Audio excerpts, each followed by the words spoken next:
is a place where they'll pay you $1,000 for a kiss and 50 cents for your soul.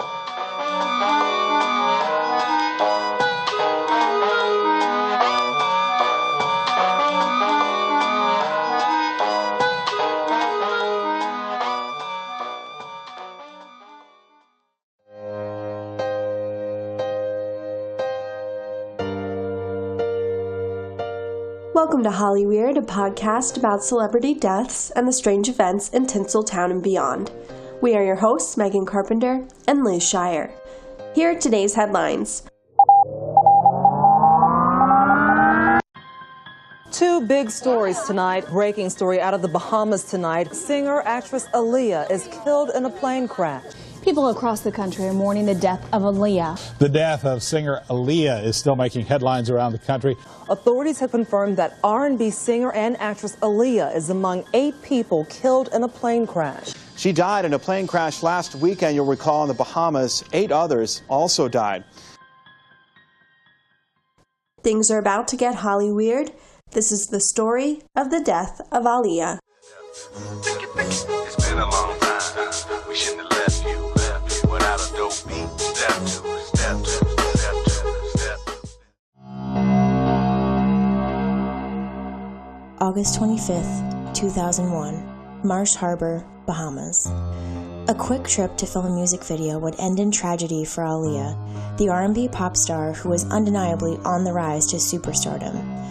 On that day, it would all literally come crashing down shortly after her plane took off at Marsh Harbor Airport. Aaliyah and 8 others were killed that day. The star was only 22 years old. 4 days before her death, Aaliyah appeared on BET's 106 in Park and revealed that she would begin shooting the video for her single, Rock the Boat, the very next day.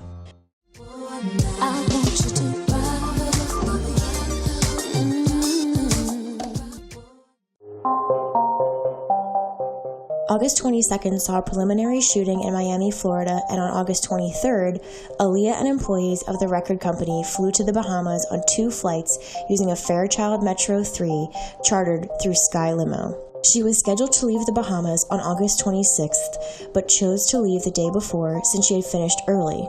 Video director Hype Williams recalled, "Aaliyah left mid-production, so we were still shooting when she left." Question. Is it normal to leave your music video set if they're not done with the music video? I wouldn't know. Well, I think she was done with her own principal photography, like her own shots, and then they just, got those dancers dancing in the green screen on the water. So, she doesn't need to be there for them shooting some coconuts and trees? No, she was too big of a star. Yes. Let me call Brittany real quick. I'll find out. Aaliyah and her entourage were eager to return to the United States. They made the decision to leave immediately. The aircraft designated for the return flight was smaller than the one which they had originally arrived, but accommodated the whole party and all of their equipment. The group boarded a twin-engine Cessna 402B at the Marsh Harbor Airport on the Aiko Islands for their return trip back to the Opa-locka Airport in Florida. The passengers had grown impatient because the Cessna was supposed to arrive at 4:30 p.m., but did not arrive until 6:15 p.m. Pilot Luis Morales was overheard arguing with the passengers prior to takeoff. It was reported that Morales warned them that there was too much weight for a quote-unquote safe flight. Trying to convince the passengers that the plane was overloaded, Morales gave in to the group and immediately had trouble starting one of the engines. Hi. So I feel like if you were overhearing this argument, how do you just bite your tongue on this one? No, guys, listen to the pilot who says the plane is too heavy. None of them had their pilot license as far as I know. Why would you even try? You had one job, dude. One job. Upon takeoff, the plane rose little more than 40 feet, banked left, then nosedived into a marsh and burst into flame. The crash scene was about 200 feet away from the runway. Aaliyah and the 8 others on board, pilot Luis Morales III, hairstylist Eric Foreman and Anthony Dodd, security guard Scott Gallen, family friend Keith Wallace, makeup artist Christopher Maldonado, and Blackround Records employees Douglas Kratz and Gina Smith were killed. Gallen, Aaliyah's bodyguard, survived the initial impact and, according to paramedics, spent his last moments worrying about Aaliyah's condition. It was reported that 2 others initially survived the impact. Aaliyah was not one of them. The pilot who overheard Morales' argument with the passengers, Louis Key, suggested that engine failure, along with overloading of the aircraft, could have caused the crash. He recalled that others had seen the plane experience an engine failure on takeoff. One witness believed that no one could have survived the accident because of the crash intensity and the fact that the aircraft had disintegrated upon impact. Key also recalled the condition of the bodies. It was an awful sight. Some bodies were so badly disfigured you couldn't identify them, and 2 guys were alive, one screaming and screaming for help.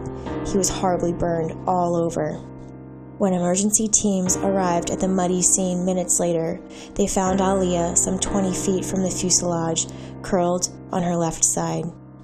According to the findings of an inquest conducted by the coroner's office in the Bahamas, Aaliyah suffered from severe burns and a blow to the head, in addition to severe shock and a weak heart. The coroner theorized that she went into such a state of shock that even if she had survived the crash, her recovery would have been nearly impossible. The bodies, some of them badly burned, were taken to the morgue at Princess Margaret Hospital in Nassau, where they remained until relatives made positive identification.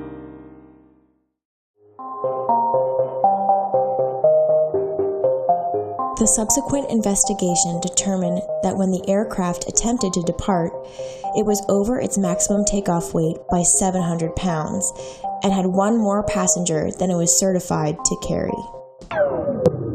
So, Liz, that was 700 pounds overweight, 1 more passenger than it was certified to carry. When we were researching this, some news outlets commented that Aaliyah had a 300-pound bodyguard, and they kind of said it. It was a little bit body shamey. Yeah. So I also feel like, who wants a 95-pound bodyguard? Very true. I mean, fat shaming this poor man who was just doing his job, not cool. Also, there are pictures of him out there, and he looks like 300 pounds of muscle, for sure. Yes, not fat, muscle.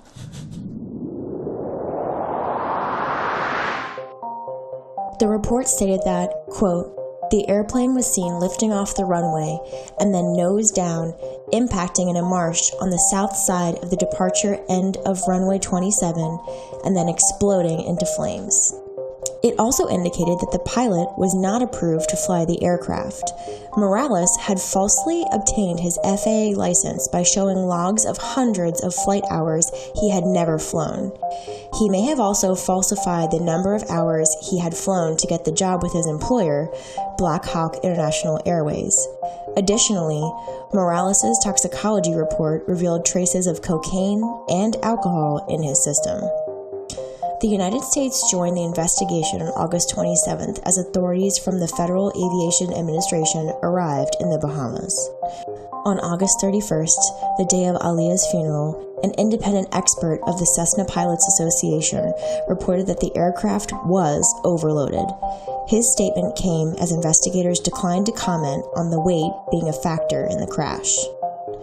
Black Hawk International Airways came under scrutiny by the FAA. The FAA reported Black Hawk had authorization for limited use of the aircraft, but not to the extent that it could be chartered and flown by Morales. In the 3 years prior to the crash, Black Hawk was cited 4 times for violations. It received a warning for not testing employees for drugs in 1999 and was cited in 2000 for failing to comply with maintenance standards. Meg, do you have any fears of flying? Not particularly. Not really. How about you? Are you afraid to fly? Generally, no. But I did have one scary flight from Rome to Paris once on a tiny plane from a tiny airline called Ryanair. It's the budget airline. And this ride was budget. But my fear was not budget because the landing was bumpy.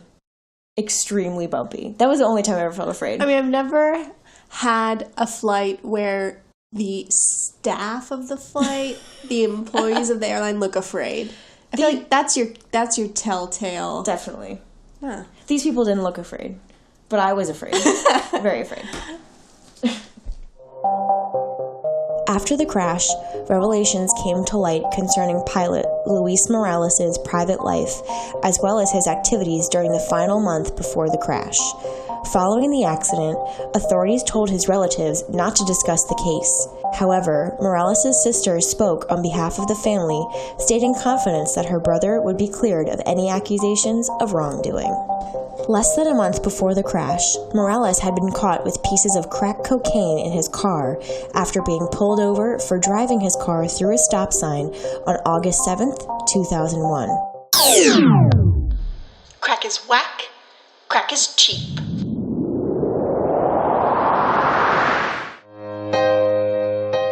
The Associated Press, the Palm Beach Post, and other news outlets reported allegations that Morales had been sentenced to probation on August 13, 2001.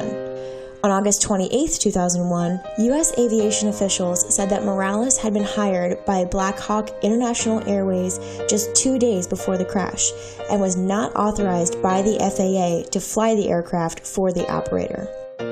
On August 28th, Aaliyah's remains were transported from the Bahamas back to the United States. Over 100 people waited outside the funeral home in Nassau as 4 men lifted her coffin into a hearse. It was then taken to the Nassau airport, where a private jet waited to return the body to Newark International Airport in Newark, New Jersey. Aaliyah's family was staying at the Trump International Hotel when her body was returned. Staff reported flowers and condolences had been sent steadily since her death. A worker at the reception desk disclosed that at least 500 bouquets, delivered mostly by grieving fans, had arrived for the family in the 3 days between the crash and the return of her body. Aaliyah's private funeral services were held on August 31st, 2001, in Manhattan.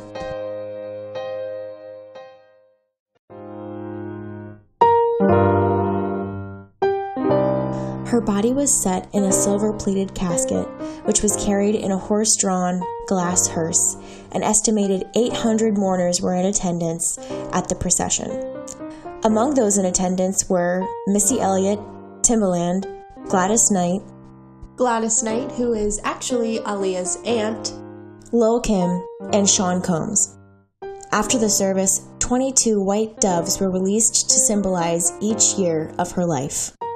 Aaliyah was initially interred at Ferncliff Cemetery in Hartsdale, New York. The inscription, "Baby Girl," appears on Aaliyah's crypt. Her father, Michael, who died 11 years later in 2012 at the age of 61, is interred in the crypt directly above her. The inscription at the bottom of Aaliyah's portrait at the funeral read, "We were given a queen, we were given an angel." Oh man, I have all the chills right now. Agreed. Reactions to Aaliyah's death were monumental. Fans in New York were grieving. Aaliyah had spent the first 5 years of her life there before relocating to Detroit. Quincy Jones told the Associated Press that he was devastated by her death. Quincy's daughter, Kidada, was close friends with Aaliyah. Beyoncé praised her good nature and stated, "She was one of the first celebrities we met. She was so nice. We went out, we hung out with her, and it's really sad, and we're just trying to be strong." Damon Dash, with whom Aaliyah was romantically linked at the time of her death, said he was, quote, "crushed and heartbroken over the loss of such a beautiful and talented woman whom I loved deeply and meant the world to me." Damon Dash. We'll get to him later.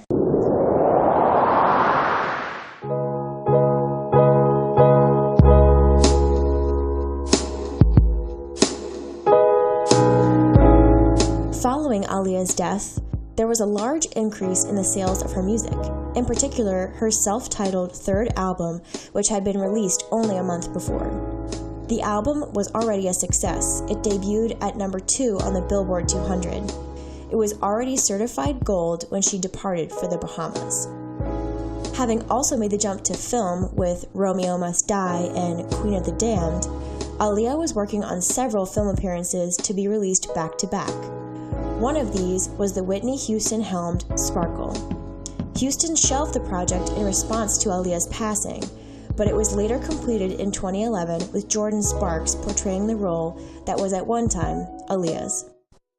Whitney Houston, writing that one down in my Hollyweird Ideas journal. Okay, continue.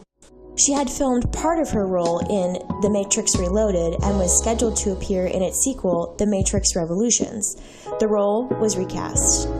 Other films were also on deck, including Honey. Honey? Like Jessica Alba Honey? That's right. That would have been so good. That would have been so fucking good. It's truly a loss. So there you have it, the story of the death of Aaliyah. But before we go post-mortem, let's rewind and give some more insight into the making of an R&B icon.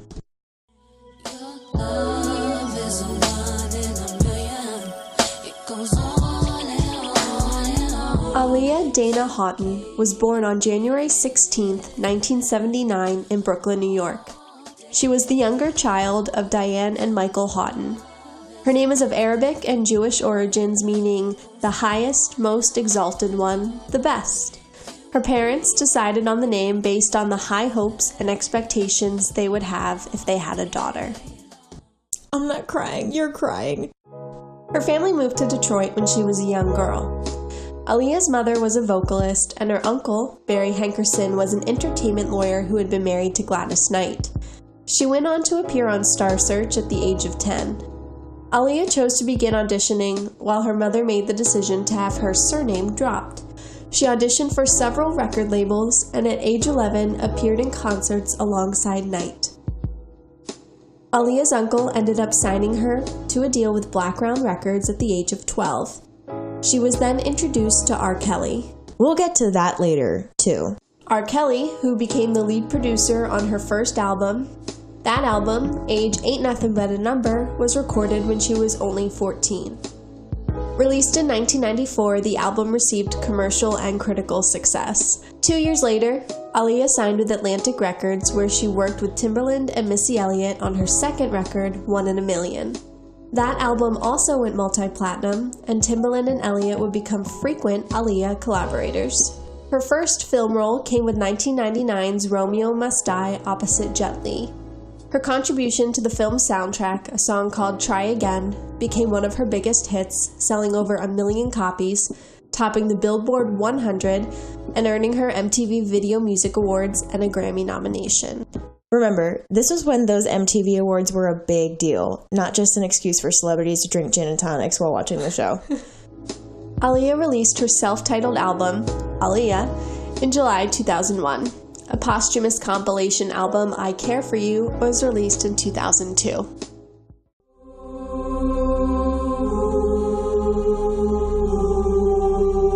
It's time for Hollyweird Post-Mortem.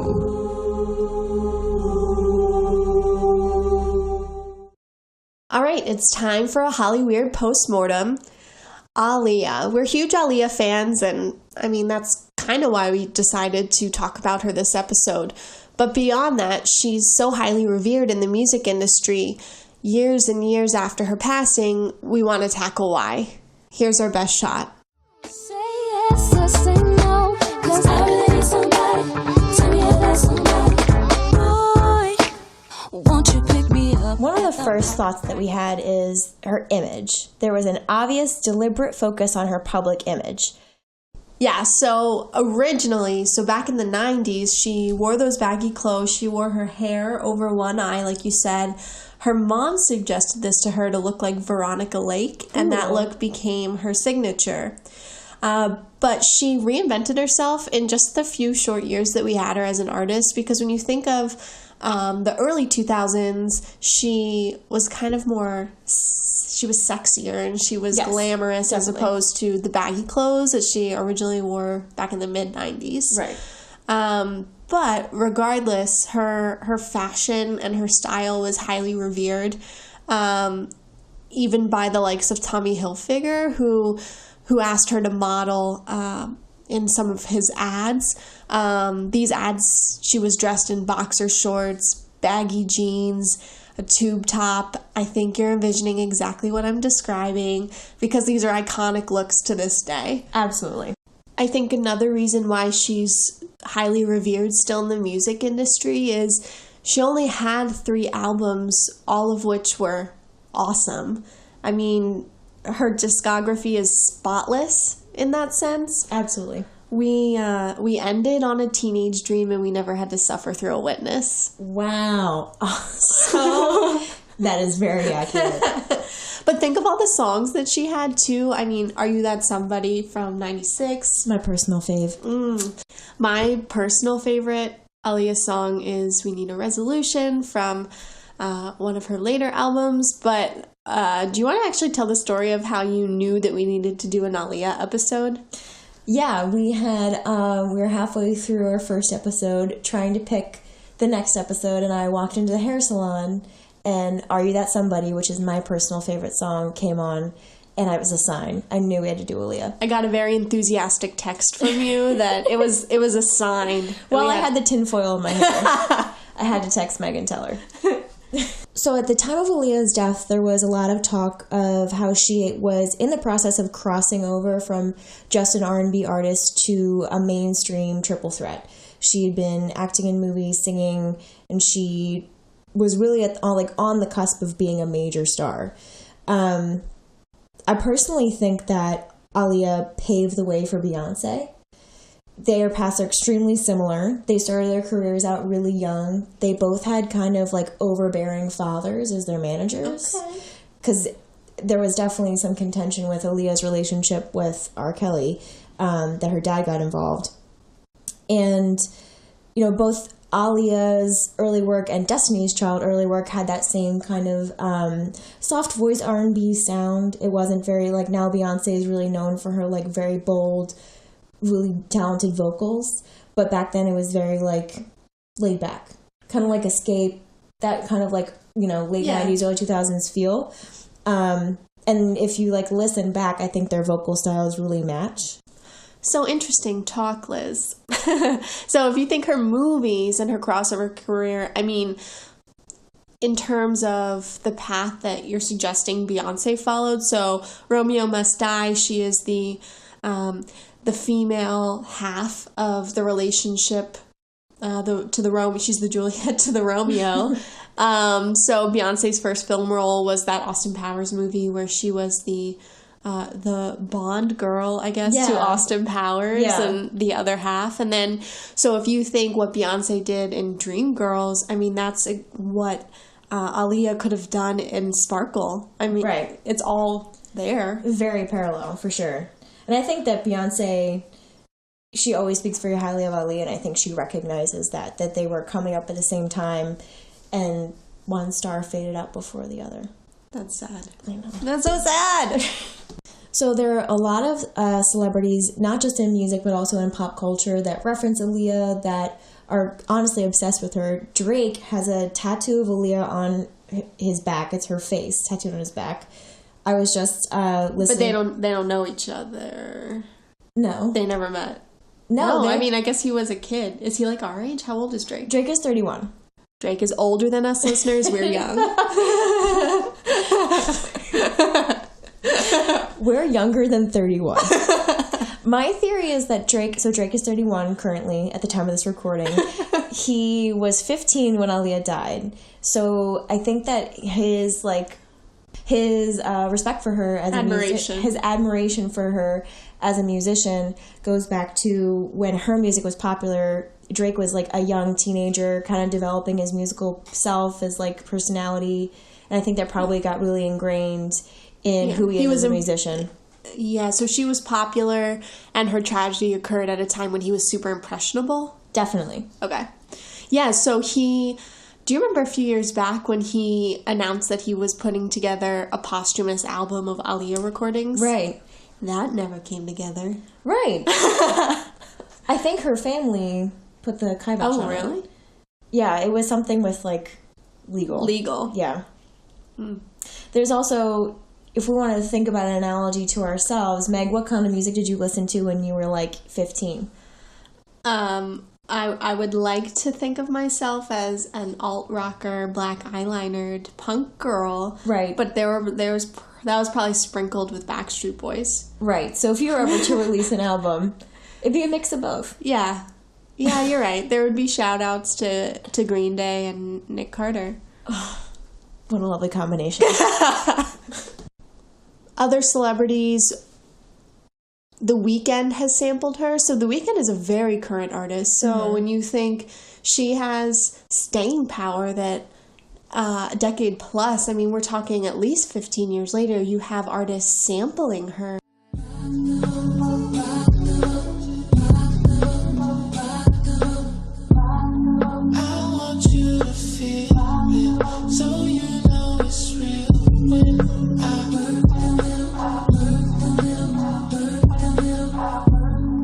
Wasn't there a Chris Brown song with her, or am I imagining that? I don't listen to Chris Brown. Team Rihanna? Team Bad Gal Riri? Okay, Team Riri all the way. It's a lot of people sample her and cite her as a source of inspiration. Even JoJo, who had an album out recently, she did a live show where she pointed out that she started on Blackround Records at the same age that Aaliyah did, and she's covered Are You That Somebody and One in a Million. I've been holding back this secret from you. I probably shouldn't let you, but if I let this go, boy, I gotta watch my back. I'm not just anybody. Is it my go? Is it your go? And cited Aaliyah as like a source of inspiration and confidence, which a lot of young women talk about, whether they're artists or just normal fans, that she had a message of self-respect and independence that a lot of women cite as very important in growing up. Yeah, she did seem, Aaliyah, she seemed mature for her years. Right. I mean, AJ, nothing but a number, baby. Am I right? So a big part of who we understand Aaliyah to be today, posthumously, is this mysterious persona. She had her hair over one eye. She never really talked about her relationships or her personal life. What contributed to this, I think, is the last film role that she had in Queen of the Damned. She had finished principal photography, but she had never gotten able to talk about the movie. And her brother had to perform ADR afterward because she wasn't completely done. So can you just say what ADR stands for? Oh, ADR stands for Automated Dialogue Replacement. And we're going to act like we didn't just pause the recording so Liz could look that up. Her brother had to dub his voice in place of hers. Go. Yes. So because it's this like kind of spooky, kind of goofy vampire movie that she never got to talk about, I think it contributes to the rest of her mysterious persona. It was her last role. It was kind of weird. Yeah, I never thought about that. So the last taste of Aaliyah we got, she was a crazy, creepy vampire. A sexy, crazy, creepy vampire. Yes, very sexy. She spends a lot of the movie like thrusting her hips around and like showing her vampire teeth and speaking in kind of a strange accent. It's not a great movie, which is a shame. But I think she kind of went out on a limb when she did that, and that was kind of more contributing to her crossover career. Yes, so that was a side of her that we had not yet experienced. And it was kind of a mysterious one, so... Yeah, and I think it still rings true for people. That is just a question mark. A question mark. In her persona. I know Aaliyah said on an interview on the set of Queen of the Damned, she had a quote about darkness. I think everyone has a bit of a fascination with the dark side. And it's fun to go to the movies and escape and really get deep into the whole fantastical characters. And I myself have always loved the dark side as well. So I think it's something that everyone secretly longs for and wants. So there's another big question mark. Several question marks. But one of the biggest is a man named Robert Kelly. R. Kelly. So R. Kelly and Aaliyah were actually married on July 31st, 1994, when he was 27 and she was 15. Ew. It was right. The marriage was quickly annulled, And Aaliyah never publicly admitted to the press that she had ever been in a relationship or been married to Kelly. Documentation surfaced that in 1997, Aaliyah moved to have all records of her marriage to Kelly expunged because she was not old enough to give consent at the time of her happy union to her then producer. So, did she realize that that was manipulation and disgusting? Or, like, how did she snap out of that? I think that's what it sounded like. Well, I think her dad, when she was married and they got annulled, her parents found out about it, and that's when the annulment occurred. And then after that, Aaliyah never worked with R. Kelly again and ceased all contact with him. When she was still alive, Aaliyah was asked about her relationship with Kelly, and she told people not to believe all the mess, and she and Kelly were close, and people took it the wrong way. Took a marriage certificate the wrong way? I guess so. So R. Kelly, for his part, has been extremely vague about what happened between him and Aaliyah. He's never confirmed or denied their relationship. However, in comparison to the legal issues that have plagued him since her death, which has been his sex tape with an underage girl, and more recently, accusations that he's the leader of a sex cult. Have you heard about this? Yes, I saw the interview of the girl on Wendy Williams. Oh, I missed that. Look that up. Ooh. Oh, it wasn't Wendy Williams. It was maybe The Talk. Fuck. The Talk? I don't know. I love The Talk. It's this crazy story. No, what was that? What's that show where Adrienne Bailon is a co-host? Oh, real? No. Real Talk. Real Talk. Real Talk. It was featured on Real Talk that the families of these women are claiming that R. Kelly is the leader of a sex cult, and he's forcing these women to live with him against their will. So it's little wonder that this like short-lived, creepy relationship has been forgotten, considering all the stuff that R. Kelly's done since. I mean, then. I don't know that it's been forgotten. It's just people have enough respect for Aaliyah to leave his name out of it. Yeah, definitely. Trapped in the Closet, parts 1 through 33. He looks at the closet. I pull out my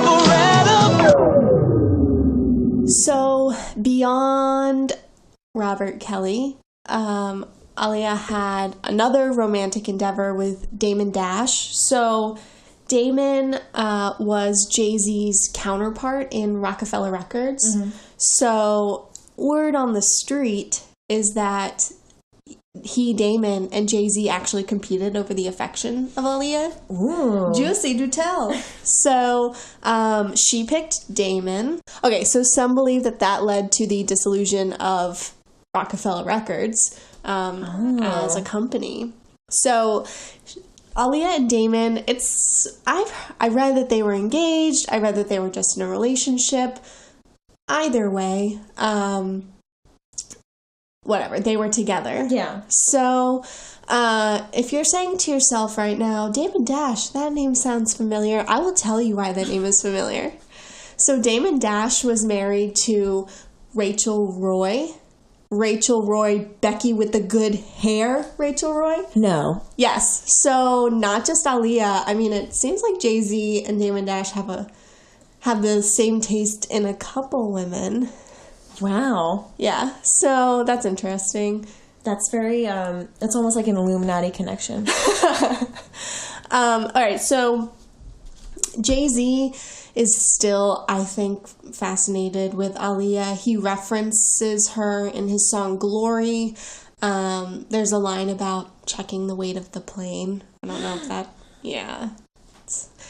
I mean, that's a little distasteful, but I wasn't close with Aaliyah, so I don't know. Maybe he feels like he would have had permission. Ooh. All right, so I need to disclaimer this with I worship the ground that Beyonce walks on as much as the next human. As do we all. But I read some articles in researching this that argue that Beyonce might not be the queen bee we know her to be if Aaliyah had never passed. Oh. You interested? Please go on. So we already talked about the connection with Damon Dash and Rachel Roy. So say Damon Dash and Aaliyah ended up together forever, there wouldn't have been a Rachel Roy. Therefore, no Becky with the good hair. Therefore, no Lemonade, maybe, right? The circle continues. You better call Becky with the good hair.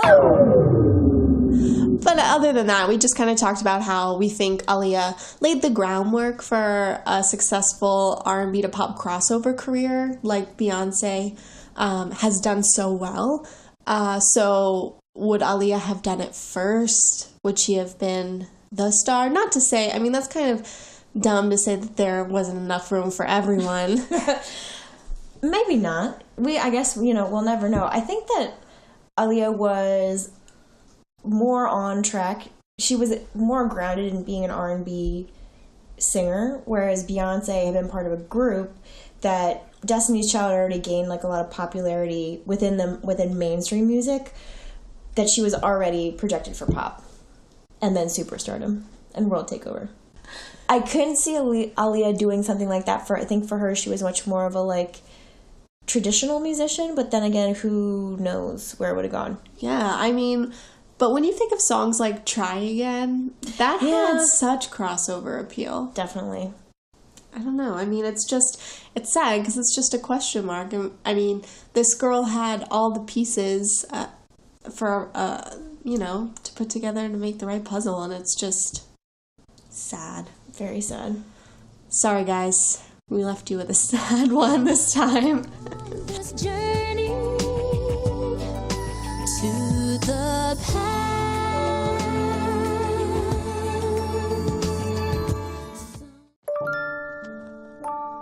Want to let us know what you think about Aaliyah, this podcast, or let us know which celebrity death you can't get over? Email your feedback to hollyweirdpodcast@gmail.com. Thank you for listening to this episode of Hollyweird. Follow us on Facebook at Hollyweird Podcast to stay current with show updates, and join us next time, homies, when we keep it rolling with the death of a Hollywood actress.